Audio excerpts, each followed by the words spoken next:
नमस्कार। आज हम एक ऐसे किशोर राजकुमार की कहानी जानेंगे जिसका नाम था हर्षवर्धन। कैसे उसने अपने परिवार पर हुए जुल्म का बदला लेने की ठानी और देखते ही देखते एक बहुत बड़े साम्राज्य की नींव रख दी। ये कहानी उन सभी के लिए है जो इतिहास में दिलचस्पी रखते हैं और खास तौर पर जो कॉम्पिटिटिव एग्जाम्स की तैयारी कर रहे हैं, उनके लिए तो ये बहुत जरूरी है। तो इस सफर में हम क्या-क्या देखने वाले हैं? पहले हम देखेंगे कि कैसे एक पूरा राज्य संकट में डूब गया। फिर जानेंगे उस युवा राजा की कसम के बारे में। उसके बाद बात होगी एक बहुत ही जरूरी रणनीतिक गठबंधन की। और फिर देखेंगे कि कैसे एक साम्राज्य बना। और सिर्फ साम्राज्य ही नहीं, एक कुशल प्रशासक के तौर पर हर्ष ने क्या किया और अंत में वो अपने पीछे कैसी विरासत छोड़ गए। चलिए कहानी की शुरुआत करते हैं उस उथल-पुथल से, उस संकट से जिसने हर्षवर्धन को इतिहास के पन्नों पर हमेशा के लिए अमर कर दिया। हुआ यूं कि सब कुछ बहुत तेजी से बदल गया, एकदम अचानक। पहले हर्षवर्धन के जीजा यानी कन्नौज के राजा ग्रहवर्मन, उनकी हत्या कर दी गई और उनकी बहन राज्यश्री को बंदी बना लिया गया। जब हर्षवर्धन के बड़े भाई राज्यवर्धन इसका बदला लेने के लिए निकले तो उन्हें भी धोखे से मार दिया गया। मतलब सोचिए, एक ही झटके में राज परिवार बिखर गया, सिंहासन खाली हो गया।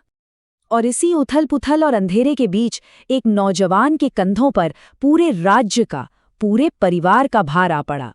और यहीं से शुरू हुई हर्षवर्धन के उदर की कहानी। जरा सोचिए, साल था 606 ईस्वी और हर्षवर्धन की उम्र थी महज 16 साल। सिर्फ 16 साल की उम्र में उन्हें ये सब कुछ संभालना पड़ा। दबाव बहुत ज्यादा था। एक तरफ परिवार की इज्जत बचानी थी और दूसरी तरफ एक टूटते हुए राज्य को संभालना था। और सिंहासन पर बैठते ही उन्होंने एक नहीं बल्कि दोहरी शपथ ली। पहली, अपने भाई की हत्या का बदला लेना और दूसरी, अपनी बहन को किसी भी हाल में छुड़ाकर लाना और राज्य में फिर से शांति कायम करना। तो ये एक पर्सनल मिशन भी था और एक राजा का फर्ज भी। लेकिन हर्ष ये बात अच्छी तरह जानते थे कि ये लड़ाई अकेले नहीं जीती जा सकती। और यहीं पर उनकी जो स्ट्रेटेजिक सोच है वो सामने आती है।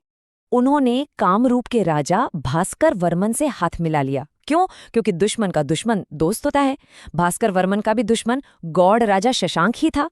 और इस अलायंस ने, इस गठबंधन ने हर्ष को वो ताकत दी जो इतने शक्तिशाली दुश्मन को हराने के लिए जरूरी थी। और यहीं से कहानी ने एक नया मोड़ लिया। बदला लेने की जो आग थी उसने एक विशाल साम्राज्य के निर्माण की नींव रख दी। शशांक को पीछे धकेलने के बाद हर्ष ने दो बड़े राज्यों थानेसर और कन्नौज को एक कर दिया और अपनी राजधानी को थानेसर से कन्नौज ले आए। अब कन्नौज उनके बढ़ते हुए साम्राज्य का नया पावर सेंटर बन गया। लेकिन ऐसा नहीं है कि हर्ष ने हर लड़ाई जीती। जब उन्होंने दक्षिण की तरफ, मतलब नर्मदा नदी के पार अपने साम्राज्य को बढ़ाने की कोशिश की तो चालुक्य राजा पुलकेशिन द्वितीय ने उन्हें रोक दिया। और इस हार के बाद नर्मदा नदी ही उनके साम्राज्य की दक्षिणी सीमा बन गए। तो एक विजेता के तौर पर तो हमने हर्ष को देख लिया। अब जरा देखते हैं कि एक प्रशासक, एक एडमिनिस्ट्रेटर के तौर पर हर्ष कैसे थे। उन्होंने एक बहुत ही स्मार्ट 2 लेवल की शासन व्यवस्था बनाई। कुछ इलाके जैसे मध्य प्रांत, बंगाल और गुजरात वो सीधे अपने कंट्रोल में रखते थे, जबकि बाकी इलाके जैसे कश्मीर, सिंध, नेपाल, वहां उनके अधीन सामंती शासक यानी फ्यूडेटरीज राज करते थे। ये डिवीजन समझना एग्जाम्स के लिहाज से बहुत जरूरी है। और ये एक बहुत बड़ा ऐतिहासिक पॉइंट है। कई इतिहासकार मानते हैं कि हर्ष के शासनकाल से ही भारत में सामंतवाद यानी फ्यूडलिज्म की असली शुरुआत हुई। एक ऐसी व्यवस्था जिसका असर आने वाली कई सदियों तक भारत पर रहा। और अब आते हैं कहानी के आखिरी पड़ाव पर। देखते हैं कि हर्ष अपने पीछे संस्कृति, धर्म और ज्ञान के क्षेत्र में क्या विरासत छोड़ कर गए। हर्ष की अपनी आध्यात्मिक यात्रा भी बड़ी दिलचस्प है। देखिए, जन्म से तो वो एक कट्टर हिंदू थे, लेकिन बाद में उन्होंने महायान बौद्ध धर्म को अपना लिया।